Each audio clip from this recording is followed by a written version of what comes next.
This comparative study will focus on how the film classical realism style depicts the lives and struggles of children that are neglected by society through the two films Daremo Shiranai, Nobody Knows, and The Garçon Coup, The 400 Blows. The films use naturalistic acting by non-professional actors, authentic on-location shoots, proxemics, long takes, and naturalistic dialogue, which are specific techniques predominantly attributed to the genre and theory of classical realism.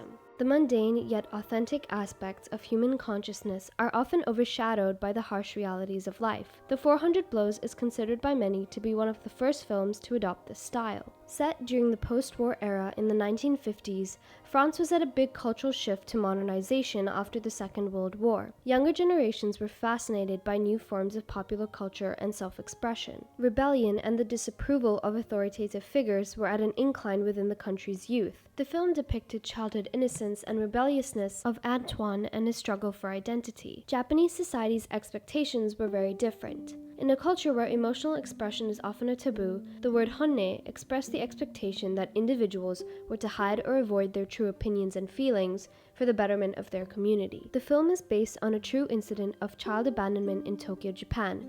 It recounts the story of Akira and his three other siblings who are abandoned by their mother. Set during the late 20th century to early 21st, as a shomengeki film, or essentially a film about lower middle class life, it reflected the socioeconomic factors that heavily impacted lower class families. The techniques of classic realism convey the film's main themes of the loss of childhood, individuality versus collectivism, and society's failure to protect the vulnerable. The idea of claustrophobia is heavily depicted within both films. In Nobody Knows, Akira's apartment is cramped, with tatami mats and sheets spread over the living room floor, along with their clothes drying above them, highlighting the constrictive lifestyle. Antoine's apartment is similarly laid out, with his bed fitted in front of the apartment door as if it were a temporary one. He even uses a sleeping bag, unlike his parents, who get a proper bed. Whenever Akira and Antoine are in spaces where they feel physically and emotionally stuck, they are shot at a low to eye level angle, with their frames being highly packed together.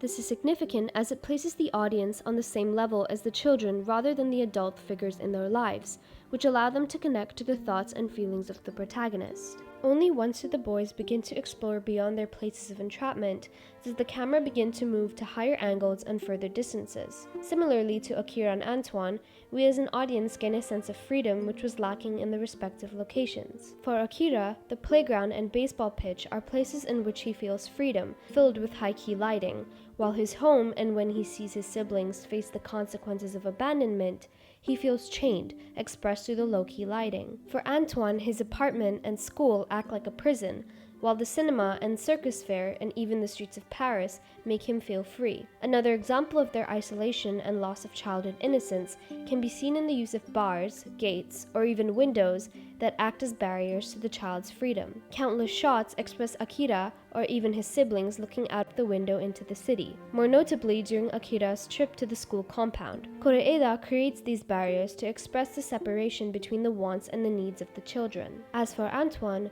these bars are seen as his stepfather gives him up to the police, where he is seen trapped inside a cage, moving from a bigger one to an even smaller one. Antoine is in a place where he truly doesn't belong, and Akira's dreams of playing baseball are crushed by his overwhelming responsibilities. Truffaut's use of a handheld camera and naturalistic lighting during these scenes allow for the juxtaposition of Antoine's still and hopeless feelings inside his home compared to the outside. Similarly with Nobody Knows, Koreeda uses a handheld camera along with close intimate shots of Akira and his siblings to express the close tight-knit bond between the group, while highlighting their freedom and regained childhood. Koreeda shoots these moments much more objectively than the rest, which separates not only the audience but the children from this sense of happiness. Despite a momentary glimpse of childhood for both the protagonists, they are reminded of the pressure placed upon them, emphasizing their loss of childhood. Both films utilize a main protagonist who is forced to be his own confidant, due to the absence of predominant parental figures. Akira's stoicism and lack of emotional expression,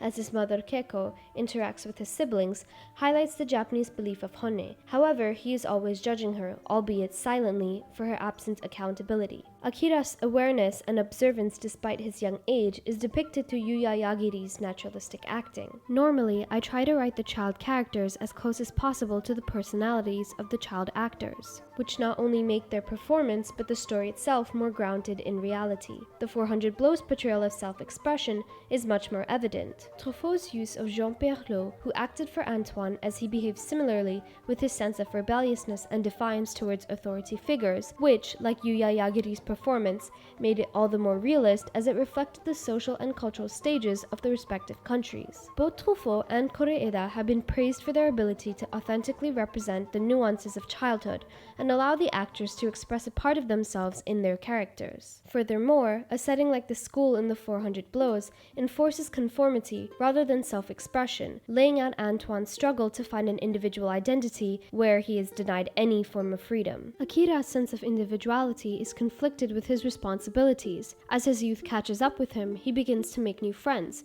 pushing away his family, therefore his responsibilities. This, in effect, reflects the struggle of Akira having to reject his sense of individual identity in order to take care of his family. Ironically, this is the same dilemma that Keiko, Akira's mother, goes through. However, she chooses her individuality over her children. Additionally, the character's silence often tells us more about their feelings than the dialogue would. For instance, as Akira buries Yuki, he finally decides to confide in someone, Saki, a neighborhood schoolgirl he has befriended. Despite his inability to finish his sentence, Saki knows what he needs. Koreeda is rigorous in his willingness to listen to childhood silence, and what remains unsaid is the pain and ongoing trauma that cannot be put into words. Truffaut utilizes Antoine's silence in a similar method, where his sense of identity is completely torn from him, specifically as he gets booked into the detention center. Antoine is unable to get a say in his own future.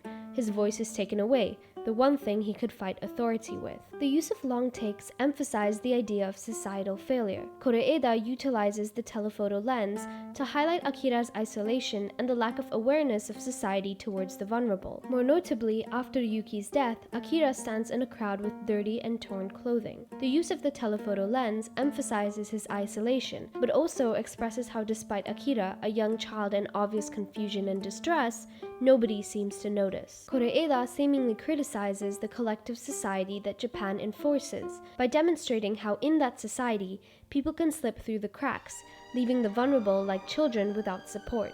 During Antoine's stay in the police station and the detention center, he is seen tossed around from place to place without any regard for his age. Specifically, the scene of Antoine in the back of the police truck uses a mixture of fades, overlays, and lighting to express his immense sadness and betrayal by his family.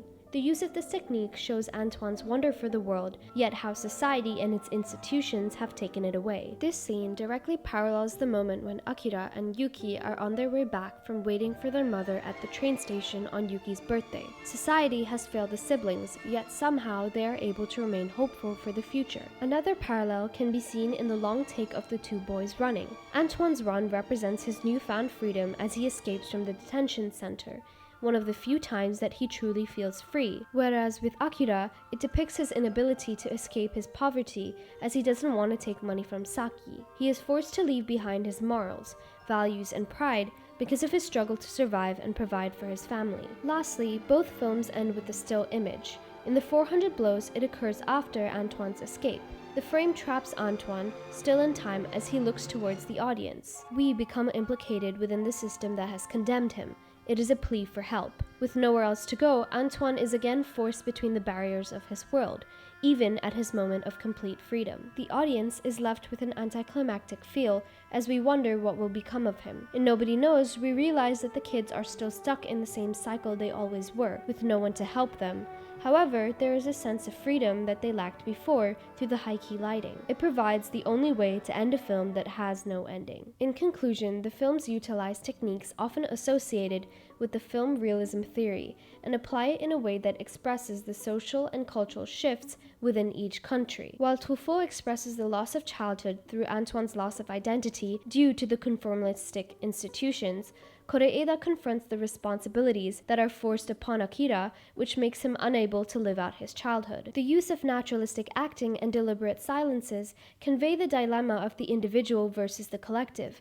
As Antoine attempts to challenge conformity, Akira must bend towards it. Society's inability to help the vulnerable in these films emphasizes the real-life impact on the younger generation that are left without any form of parental guidance. Koreeda and Truffaut's ability to authentically highlight the highs and lows of childhood leave the audience to reflect on their own lives and influences upon others.